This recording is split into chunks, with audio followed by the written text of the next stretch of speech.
How have you been though? It's been so long since I've seen you. I know, I miss you. There hasn't been many events or anything to meet up No, at, there so we haven't usually been any do. events. It sucks. It's like I wish there were more. I feel like Yeah. the tier 2 like sort of, you know, the tier 2 land kind of stuff has kind of died down and it kind of sucks but Yeah, yeah. it has. I'm really sad about it because I mean, the beginning of Valorant was hmm shining bright like a diamond. There was so many more events and a lot more LAN centers and organizations that were doing LAN tournaments too, and it's just Yeah. really quiet at the moment. Yeah, it is really quiet. I feel like it's probably hard. I think Nerd Street was probably one of the biggest driving factors, and just because they collapse, everyone's like, "Well, why should we do it? Why should we pick it up?" And Yeah. that kind of just it sucks. But um, you know, also you switched over to CS, so I guess we don't cross paths as much anymore. Yeah. Seeing as I'm staying over for the moment. For the moment, we have plans to try to get towards Impact, Oh, maybe. Um, you if we can should. find the manpower. Yeah. Um, but that's something we're looking into. Good. Um, yeah, it's good. I've been all right. I've been Yeah. struggling with a mystery illness since December, but Oh, like, oh gosh, you're not yeah, getting answers from doctors type of thing? kind of. They just don't have. Maybe they don't know. They've told me it's so far. The only thing I know is like gastroparesis is what I know I have so far, which kind of Mm, affects my day to day. But they haven't come up with an official diagnosis yet, and I really hope it's not like permanent gastroparesis because that would really suck to not be it able to eat. would. It would, but so I have a few digestive issues as well. hmm Have you gone to a naturopathic doctor or a holistic doctor yet? No, I had an upper endoscopy back in April or in March actually, and then Mm, I have a follow up with like the radioactive test thing to see, mm-hmm. and then that's in May. Okay. So I recommend going to one of those doctors too. They're just not mhm. covered by insurance, so it's a lot Yeah, more expensive, but you might get an alternative, less yeah. harsh treatment. I You never remember know. I did acupuncture for my allergies, like Did that 10 years help? ago. It helped a lot. Got rid of it. Oh, Yeah. good. I mean, they're back Yeah. now, but it got rid of it at the time. I had really bad hay fever. So, Oh my yeah. gosh. Yeah, I'm a nurse and totally into science and all that stuff, but sometimes you gotta go the holistic route, I mean, for if it help. works, it works, right? Yeah. Yeah. Why don't we get this thing Aw. started? Okay. Um, so hello everyone. Thank you for tuning in to Spotlight, the Emphasis podcast. I have a very special guest today, one of my first connections ever in esports with Emily, a nurse, like we were talking about earlier, a streamer with Ant Online. She has her own podcast, Pixel Perfect Wellness. She is currently the IGL of Team Karma over in CS2. And previously, you may have seen her competing under EG or probably more recognizably Dignitas in Valorant and CS over a very, very storied career. Did I miss anything? I feel like it was hard. It's hard to get everything you've done. Occasional esports analyst. Sometimes I'll do That's that. right. I've hosted a tournament.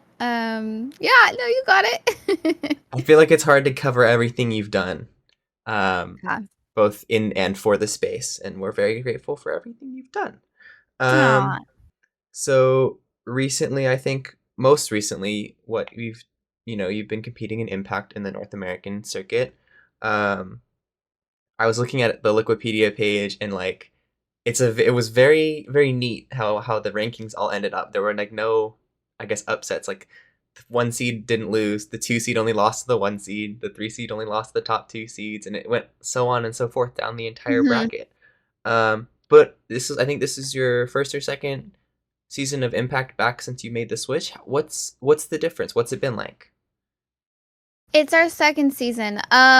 So the first season we literally just hopped back into Counter-Strike hmm coming from Valorant. What happened was the timeline was we just finished Game Changers hmm and then uninstalled and then we went into Counter-Strike. So Our first season back was kind of just a feeler and getting back into the groove. Mhm. Coming back into season 2 of ESL Impact, we definitely felt our groove. And we only lost 2 games out of the whole season, so we just have to win all of them next time to Mhm. qualify for the LAN tournament, and it's definitely doable. We've done it in the past one many times, so we just all feel really good and happy because there's a lot of LAN tournaments, like we were talking Mhm. about earlier, we plan on going to. Yeah, I mean, I noticed the two top teams in the or currently the two top teams in the region were FlyQuest Red is a very, very storied organization and a lot of also pretty storied players on that roster, and then also Shimmer who've been playing for a decent amount of time as well.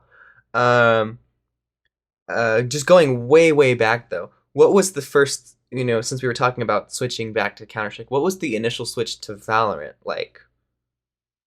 Do you remember that at all? Yeah, I do because it was during COVID, Mm, and we Counter-Strike at the time in 2020 was becoming a little bit stale. It was being mhm, the same thing, it was the same maps, and it was just we have been playing for over 10 years, so, mhm, it was stale and boring.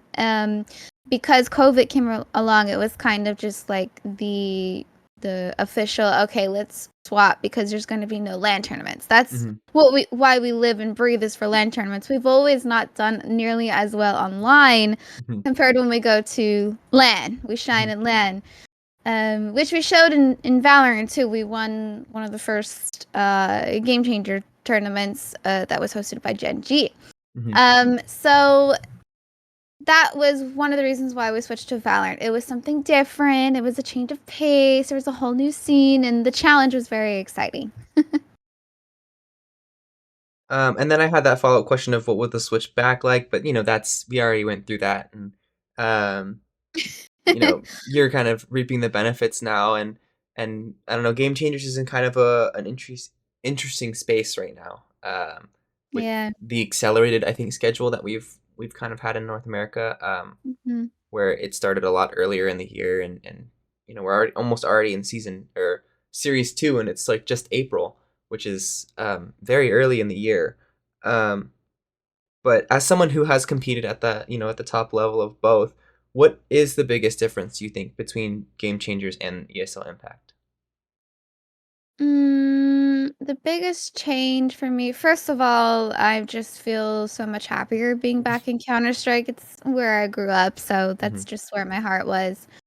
But hmm, I really like how ESL has their tournament set up. Um, which actually this season of Game Changers, I kind of like how they're doing it to where there's multiple qualifiers Hmm. because that's how ESL does it. So I like that they changed their format this year. Um, so in that sense, it's nice that they changed. I think the difference would be maybe the scene a little bit.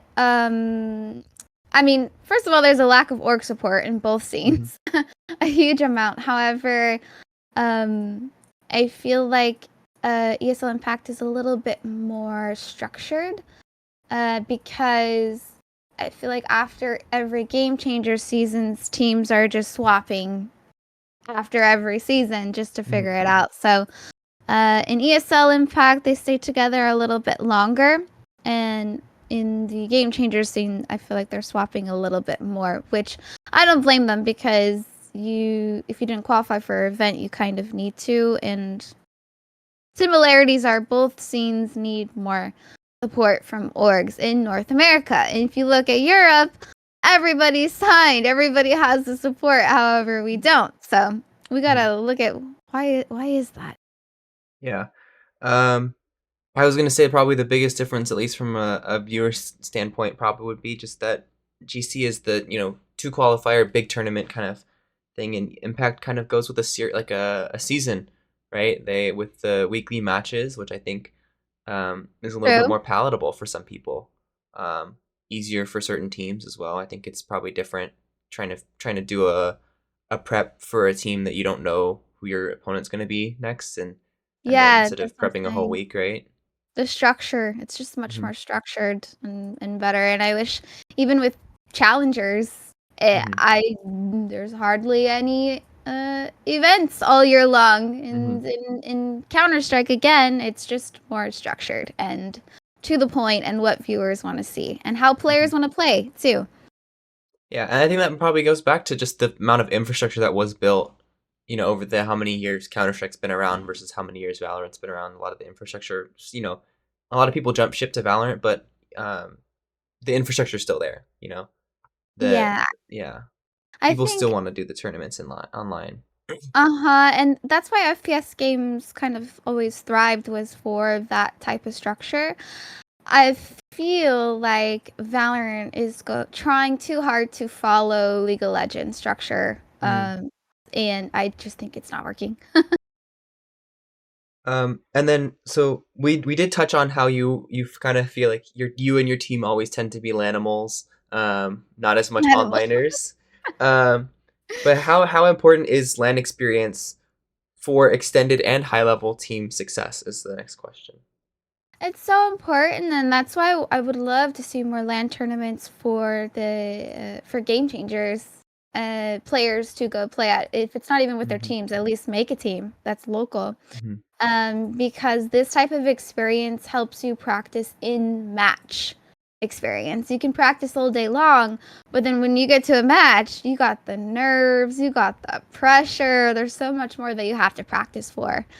So that's why these LAN tournaments are good. And also, why I feel like my team always shines at LAN is because we have this team bond that not every team has. And these LAN tournaments help build that bond to be even Hmm. stronger. So if we trust each other both in game and out, that's just incredibly strong to help in your performance and give you a little bit of an advantage. Definitely. I think, it is important. Even like I think Valorant is a much more of a boot camp culture than a LAN culture. Yeah, Um, kind of. but that's not really, in the players or the org's control as much. Yeah. Um, I've been silently pushing for the main events of each series to be held on LAN, but I know they probably won't happen for They another couple could. years. They could easily do that. I don't know why. Why, Riot? Right. Because the other regions do. If you look at South America, they have I a know Brazil land. does. So it would just be so much better for the players, for the viewership Hmm. too. I would be much more enjoyable to just watch the Yeah, land and the finals. tickets are another set, source of income. It's not like they're, Yeah. you know, it's not like they're running out of a lot of money on Riot's end. I don't think Riot's ever running out of money. I don't think so either. Um, but talking about that, how does a CS LAN experience differ from a Valorant quote unquote LAN, where it's a third party tournament hosted with Riot's servers, but not an in house server? Does that change the quality of a experience of a LAN?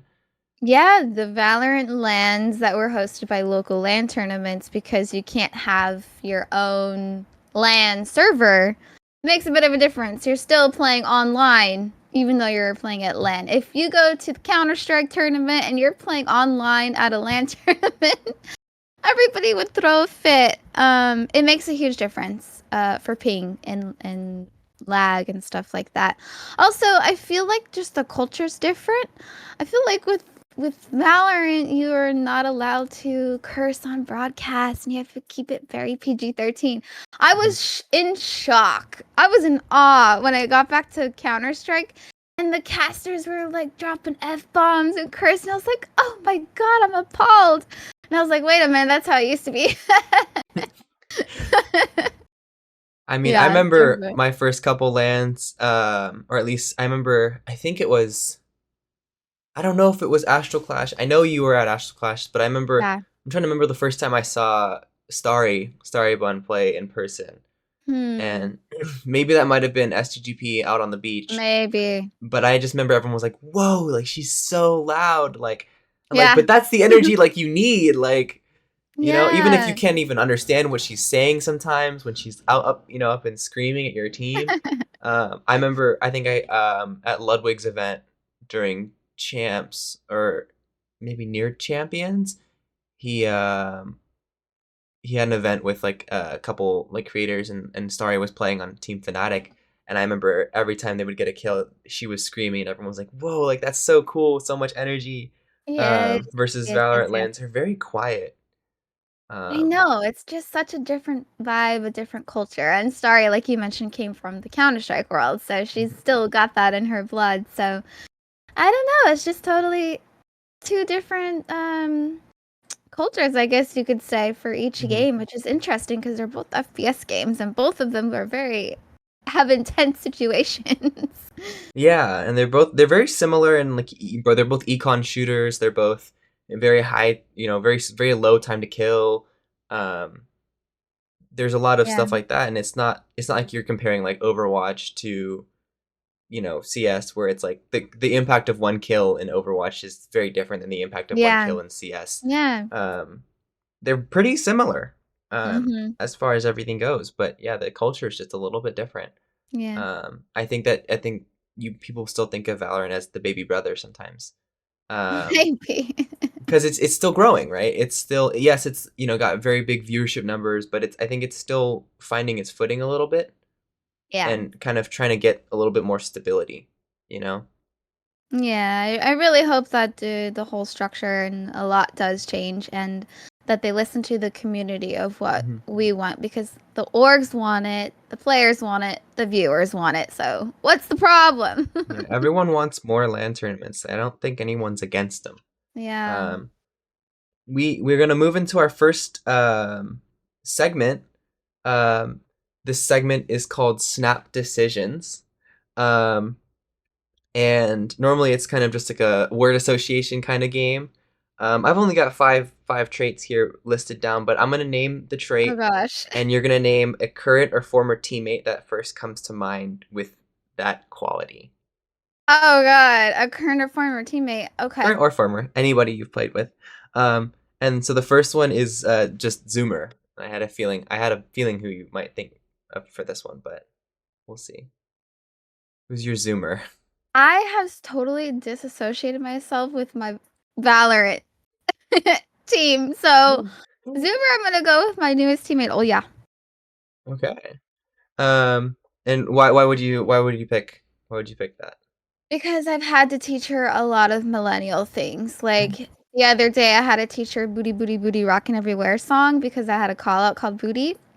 And just a lot of millennial things that she doesn't know because she's a Zoomer.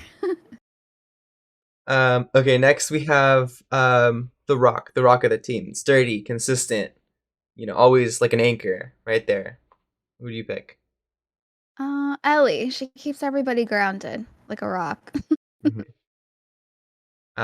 And then we have the vibe merchant. Who's like Zelsis on your team? Who's keeping the vibes high? Oh my gosh, that's can I choose me?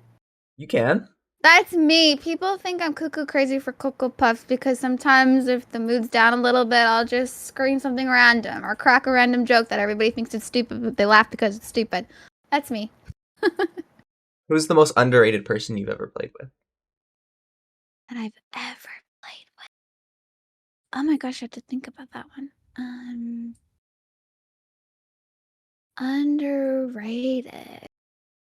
Maybe it's Rain. A lot of people she's not flashy. She doesn't have like these insane rounds that people clip, but she gets the job done, and that to me means she's underrated. Mm, maybe not. Maybe sometimes underappreciated by the community as well. Yeah, yeah, just a good player. Who's got the best comms that you've ever played with? Anymore, current teammate. Who's got the best comms? You know what? I would say Artstar has the best comms that I've had as a teammate. She constantly callbacks and repeats. She's saying names. She's casting, saying everything. She's got the best comms, and that's hard. A lot of people do not calm. I've had teammates in the past that do not calm. It sometimes you tunnel, right?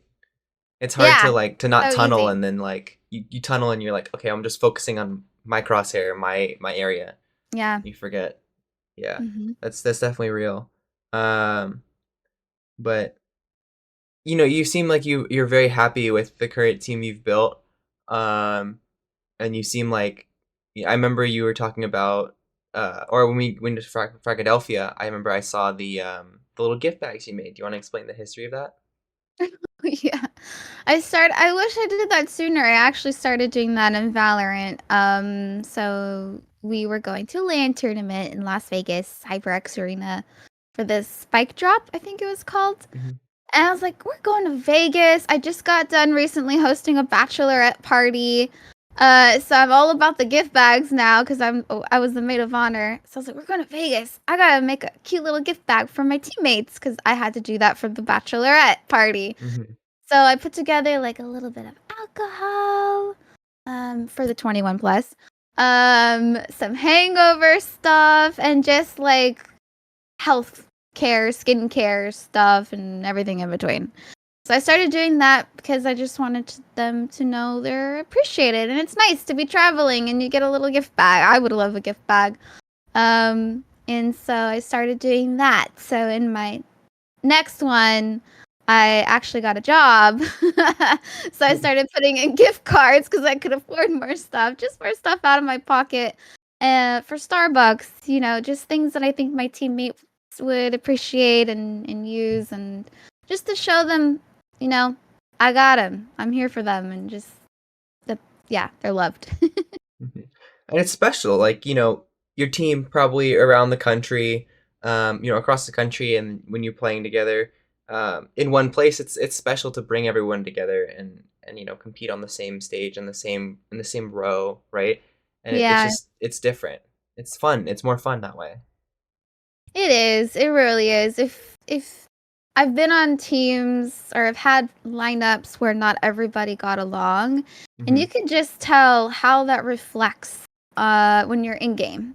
Hmm. So I'm just so happy with the team that I have right now. Everybody gets along, everybody puts in the work, and that's what's needed to be a championship team. Everybody has to have the same goals, has to be willing to put in extra time, sacrifice time with friends and family, and this is the team that I have at the moment. And then you've kind of been doing a lot of content lately for, Ant Online. You also been doing your own podcast. You've also been doing, you're still working as a nurse. How did you fit all of this into one 24-hour day? I don't sleep. During the week, I don't sleep. So during the weekend, I'm like, that's why I slept in a little bit and I was late to Mhm. work because I had to pick up an extra day. I don't recommend it. Oh my gosh, please sleep. You need to. Don't be sleep deprived. But for me, I'm a grinder. I definitely overdo it. I gotta slow down sometimes. But I work super early in the morning. I rush home and then I have practice. Then I have to create content, edit videos, and blah blah blah for Anton Light and Thunderpick. And then I have to find time to stream. Then I'm a team captain. I have to find time to watch demos and study and aim train. I mean, it's the whole shebang. And I think what helps me is my time management is a perfection. If you take a look at my Google Calendar, I have every hour of the day planned out to the T.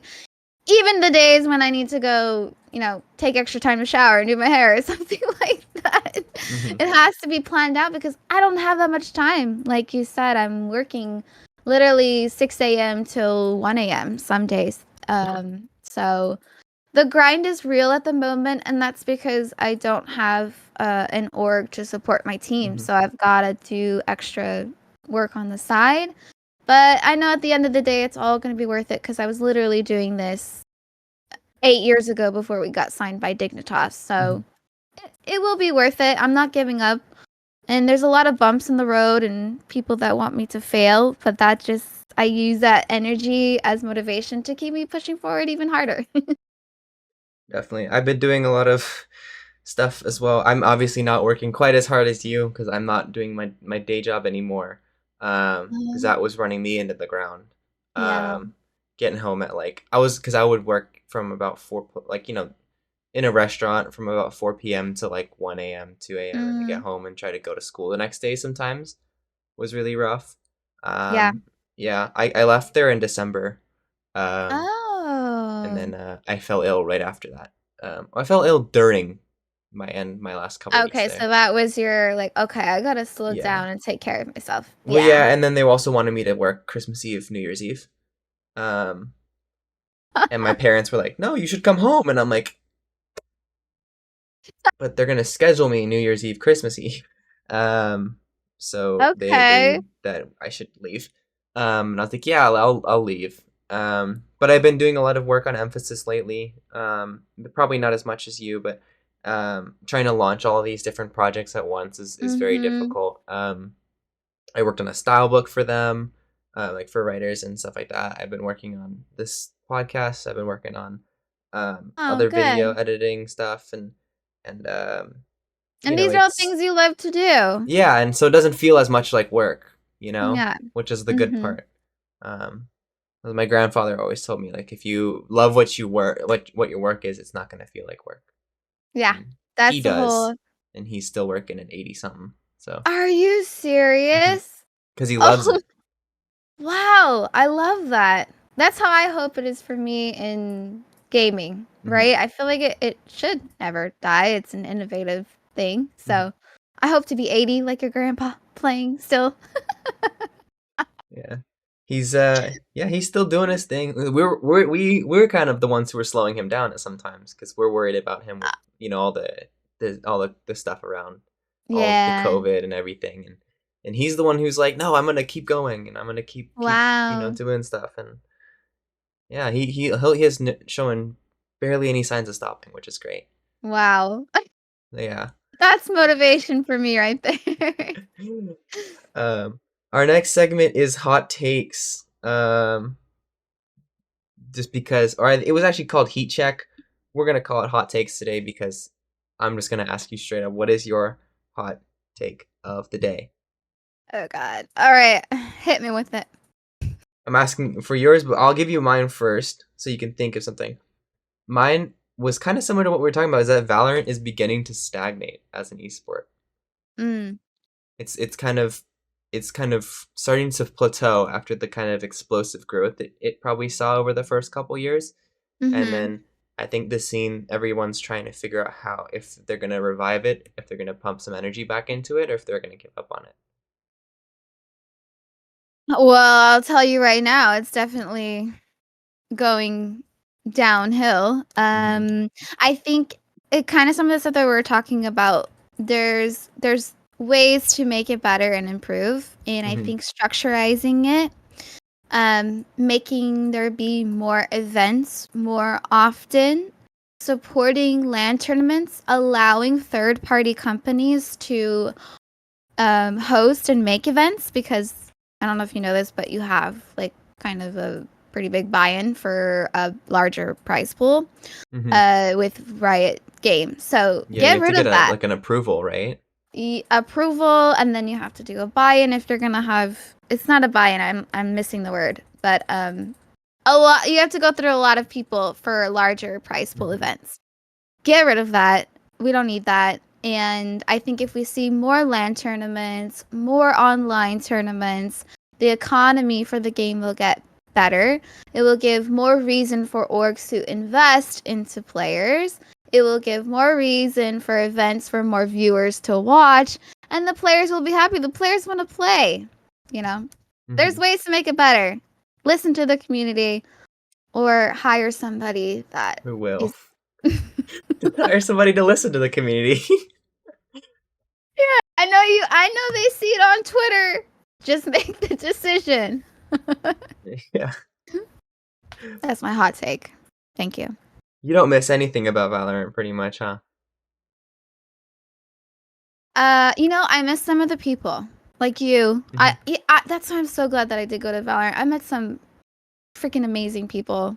You and some of my other teammates, Hannah, Kay. I mean, yeah. I met Ellie from Valorant. Yeah, I'm really glad that I went there, but I'm super happy I swapped back. That's no, it's so true. I think even as someone who was born and raised in Valorant, or at least my esports career was born and raised in Valorant, Yeah. you know, recently I think it's they've given us not the choice to branch out, but it's kind of forced us somewhat to branch out, to look at Hmm. other titles as possibilities for content. And I know a lot of my friends who do Valorant content are always looking for new things because they have to. Because Yeah, at this point, you can't so really, unstable. yeah, and you can't really rely on one game to do everything you want it to do, you know? Variety is key. Yeah. Yeah, it really is. And that's why I always tell players when I can, being professional is super important because you're going to need connections with people in other things if you want to continue being in the esports industry. So, make sure you're um, nice to people because some people forget that. Yeah. Our final segment for today is called Shameless Plug. And I've been doing it in every podcast episode so far. Because I think it's important that, we help you out or thank you for coming on to this podcast. I want you to be able to promote whatever you'd like to promote. So first off, where can we find you? You can find me on Twitter, TikTok, streaming on Twitch, Instagram, YouTube. I post a lot on my YouTube now. And it's all my name, EMUHLEET, EMUHLET. And I also, like you mentioned, I have a podcast now too with thunderpick.io. And this is to just talk about all things mental health, wellness for gamers. Because we live Hmm. such a different lifestyle from the average everyday person. And I'm a nurse, so I know how to adjust your lifestyle to be different. Because you might go to a traditional doctor and they have no idea what the heck to help you with. So that's what my podcast is about. And support my team, Team Karma. We work incredibly hard. We're looking for partners and orgs to help support us. Right. And the podcast's name is Pixel Perfect Wellness, I believe. I think I actually listened to one of your most recent episodes. I was listening to the episode with Kat Liente in it. Because I also have met Kat at a couple of episodes of or no, just a couple events. I think I remember I met her at that event at the Dignitas headquarters in October Yeah, of a couple years ago, which was so much fun. I missed that God, I event. want more of I those.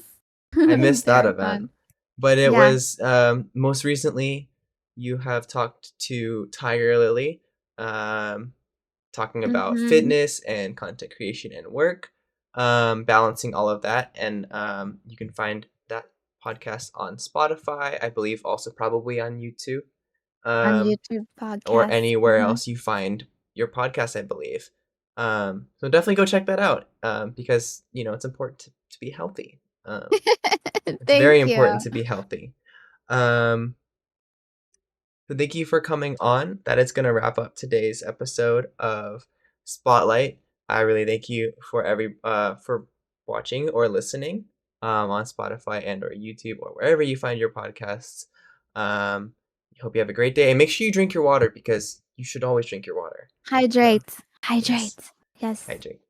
All right, and I'll see you all on the next episode. Thank you.